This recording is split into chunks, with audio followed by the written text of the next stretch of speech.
想你的天空渐渐的，想你的阳光软软的，想你的云朵是粉色的，咬一口甜甜的。爱上你就像蜜糖遇上阳光，融化弥漫，再冷的冬天也会感到温暖。爱上你从今天起都只想要你陪伴，甜蜜的小心机都被你看穿，怎么办？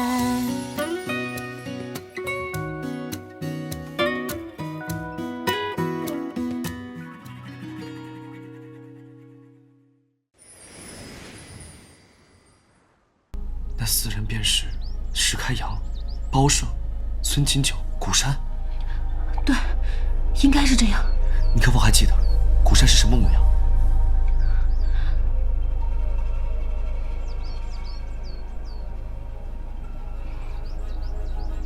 他们蒙着面，我跑得又急。不过，他们其中一人的眼神，倒是给我一种似曾相识之感。啊，对了，他的脖子上还挂着一个精致的金符。金符？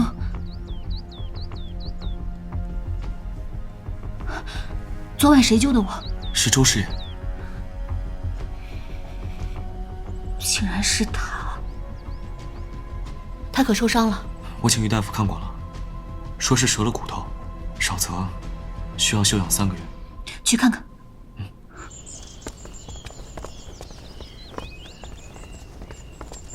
哎，周师爷人呢？周师爷走了呀，说是乡下亲戚来接，一同上路了。他不是骨折了吗？你就让他这么走了？他去意已决，再说回乡下休养，不是更舒坦点吗？听说精通缩骨术之人，能够自如脱换关节，骨折扭伤然后自愈，对他们而言更是家常便饭。难道应该没走太久。追！哎，追谁啊？哎！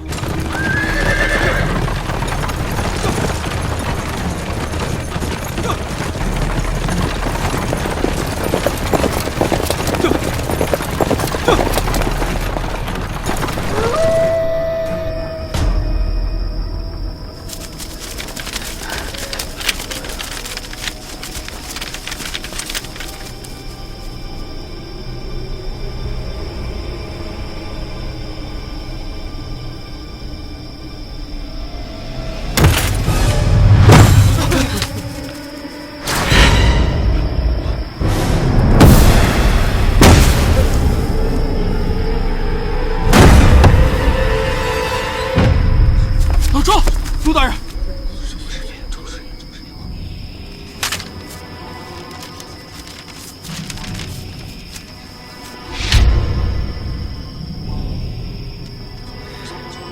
京城乌衣镇人士，盗墓贼古山。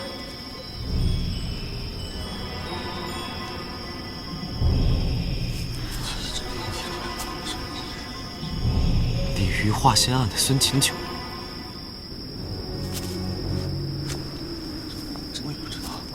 天一茶馆案的包胜，是。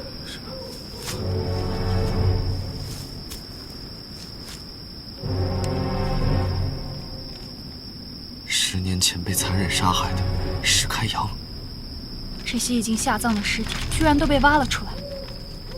看来凶手对这4人有极大的恨意。善恶有报，因果轮回，道人木者，终被道之。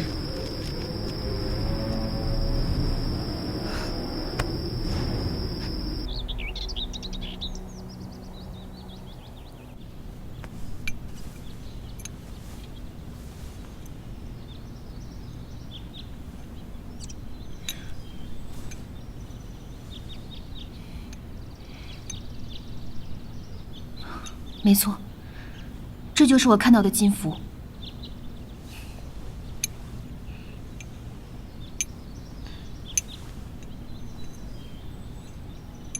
严沧海曾经说过，盗墓贼首领古山，胸前会佩戴着一枚金符。他们兄弟4人，其他3人都可以放弃祖业，唯独他作为首领，却舍不得，所以一直留着这枚金符，作为他最后的荣耀。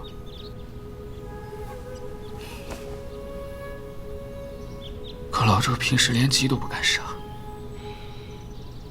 哪个人有没有一点自己的秘密呢？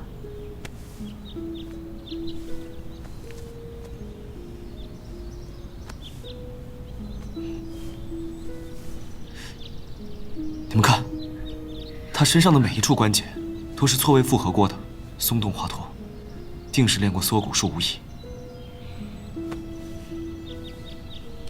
证据确凿，周师爷就是古山。没想到一个盗墓贼，居然在京兆府里堂而皇之的待了10余年。果然，最危险的地方，就是最安全的地方。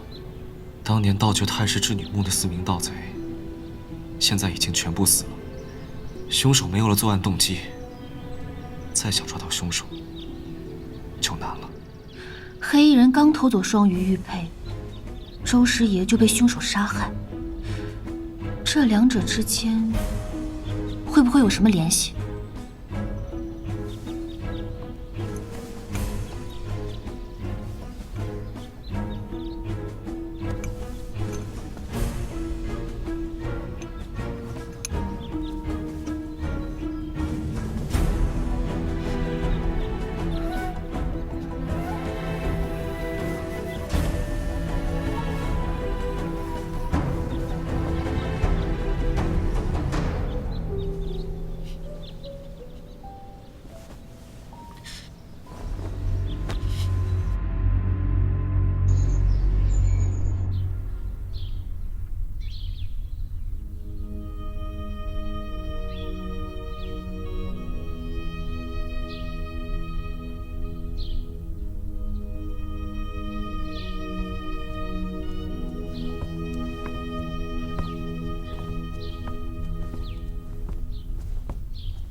这是老周最后一次给我买茶，就只还剩这1包了。眼下我们在明，凶手在暗。你越是轻举妄动，就越容易打草惊蛇。你相信我们，相信青丘，我们和你一样想要找到凶手。这不一样。你们抓住凶手是为了伸张正义，可我这次没那么伟大，我只想报仇。我明白。你不明白。我从小无父无母，吃百家饭长大，虽然考中了状元，但却毫无背景。刚上任的时候，所有人都跟我作对，嫡主豪绅也经常找我的麻烦，我不愿意跟他们同流合污，只能拼个你死我活。可没有人愿意站在我身边，只有老周，只有他愿意一直陪着我。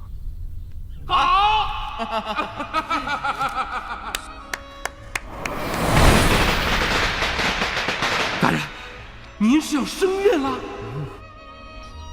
他对你也是真的好。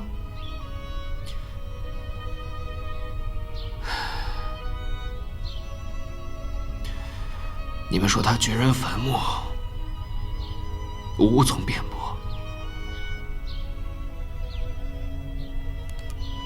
可他与我朝夕相处的日日夜夜都不是假的。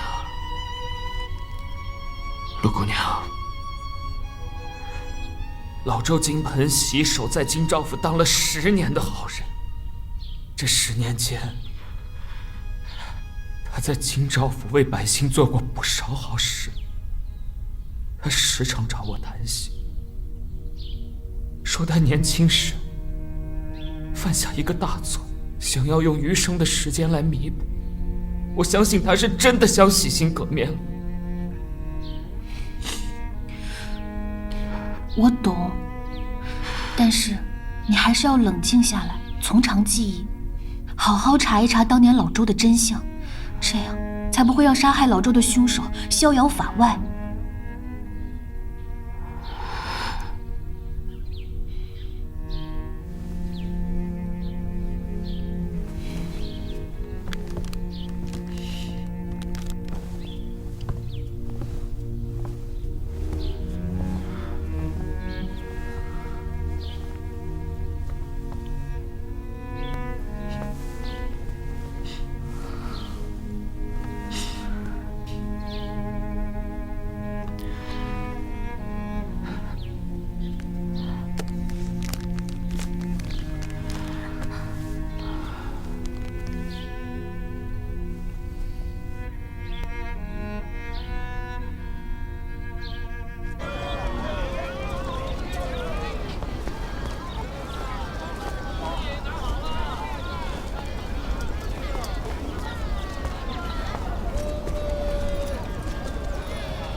陆白他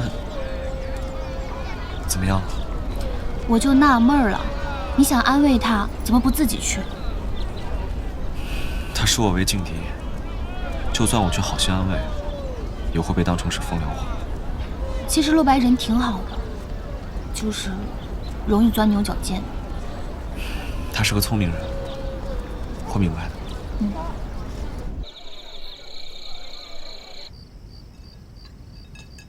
这个好吃，来。太肥了。好，挑块瘦的。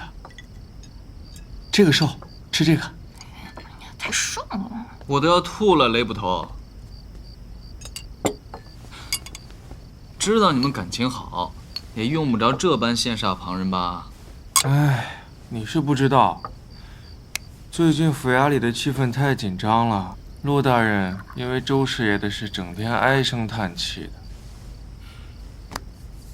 副掌柜今日约我们来，何事啊？我要回荆州了。啊？是来跟你们告个别。想吃什么随便点，今日我请客。好。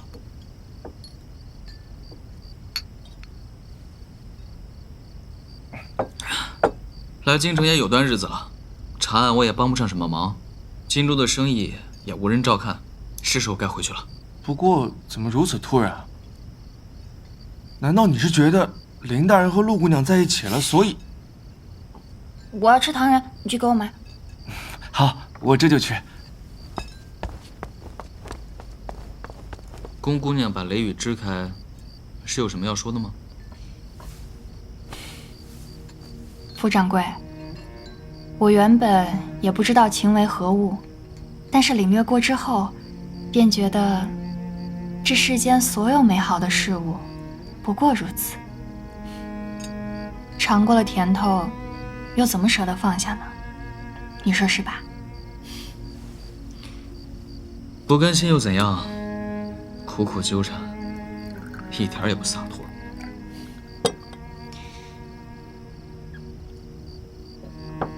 宫姑娘，我想拜托你件事儿。好，你说。陆儿不爱那珠宝玉器、鲜花羽衣，就喜看稍纵即逝的烟花。我早已准备了一整车烟花，如今只能当作是他的新婚贺礼了。那你为何不亲自跟他说？有些话不必开口，他自然都懂。烦请你将这一整车烟花转交给他，想必在他新婚之夜盛放，定是极美的。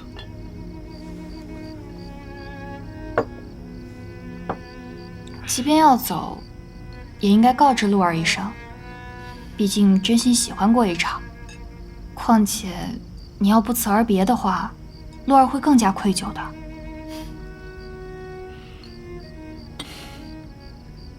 人的出场顺序还真是重要啊！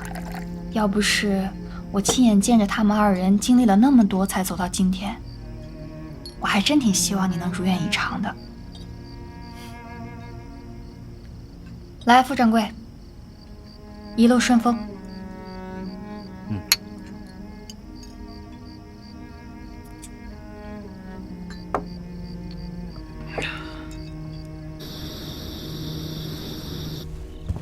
大晚上不睡觉，自己在这儿坐着干嘛呢？这里清静。我让雷雨调来了祭太师之女墓的全部案宗。当年祭太师权倾朝野，又心疼自己唯一的爱女稷下早逝，于是便收罗了全天下所有的财宝，放到了自己女儿的墓室之中。想把最好的都留给她，却不想反倒让她入土难安。稷下死后没2年，祭太师也因结党营私被处死。抄家之时，只在湖底发现了2万两白银，而其他所有的财宝皆不知所踪。所以民间谣言才会愈传愈烈。都说祭太师把一生的财富都藏进了女儿的墓中，招致了盗贼无数。凶手所杀之人皆是盗墓贼，说明祭太师之女与凶手必定有着特殊的关系。可是，谁会为了一个深闺小姐报仇呢？难道说，凶手与稷下有私情？此事真是越想越不通了。复杂就不要再想了，想点别的。比如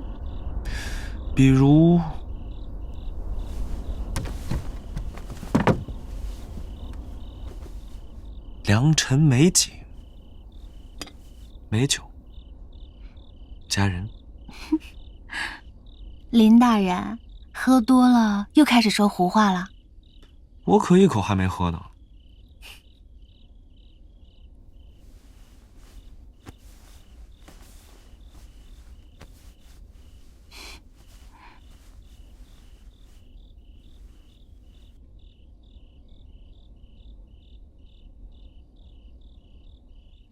茵茵，今晚月色这么好，要不我们也……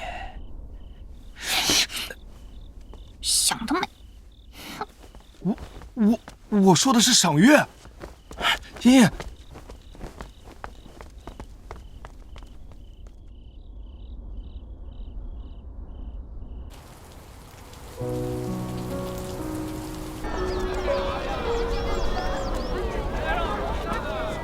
走这么急？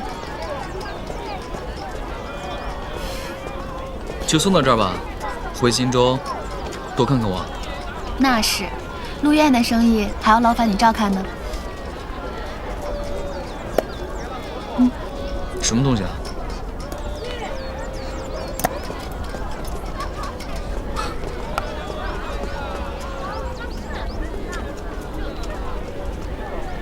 我们刚相识的时候，身无分文，你将仅有的10两银子都投做了我的画本生意。如今这10两变成了100两、1000两、1万两。现在我将这10两银子送还给你，一生平安顺遂，幸福喜乐。闻名遐迩的南一先生，居然才给我10两，你也太小气了吧！以后有什么打算？天高海阔，山高水长，我还要把生意开遍全天下。这世上的女子千千万，总有一人在柳暗花明处等我。祝你早日找到那个姑娘。走了，回荆州记得看我。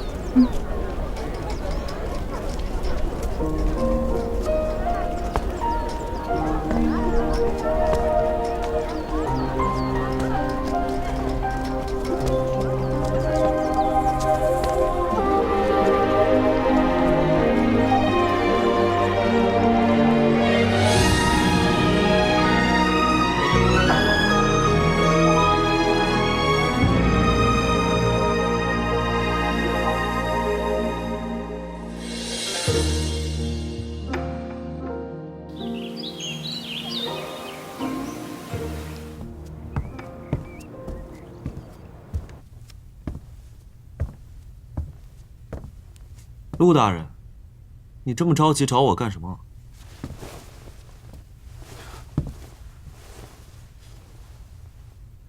你这是干什么？我想通了。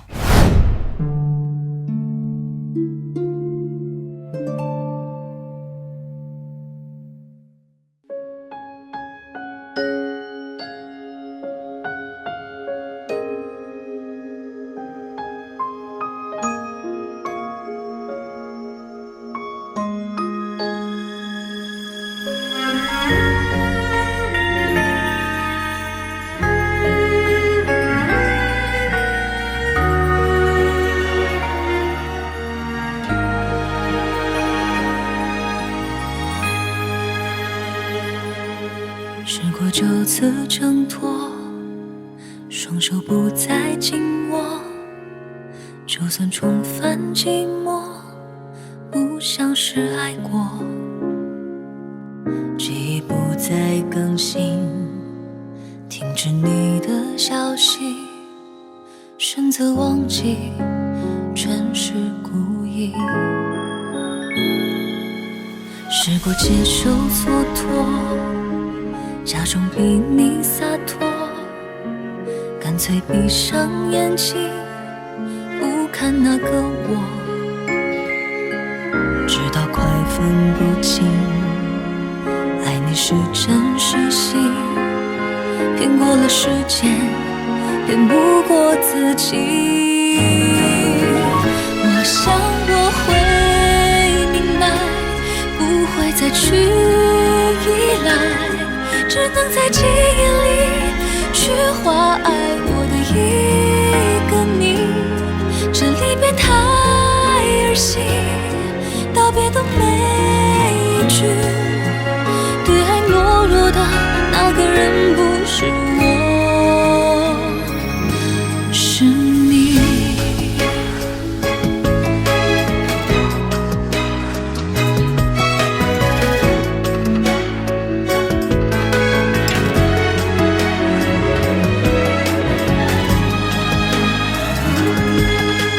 接受蹉跎，假装比你洒脱，干脆闭上眼睛，不看那个我，直到快分不清，爱你是真是戏，骗过了时间，骗不过自己。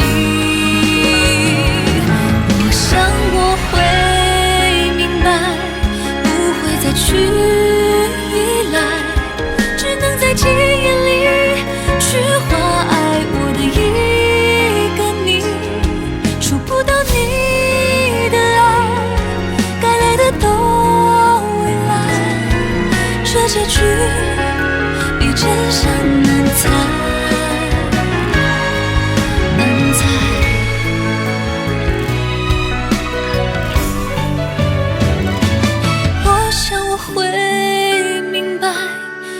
会再去依赖，只能在记忆里去画爱我的一个你。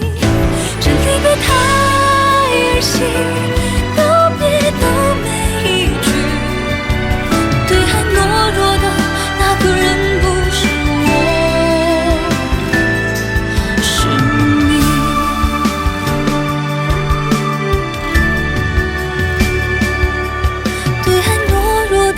那个人不是我，是你。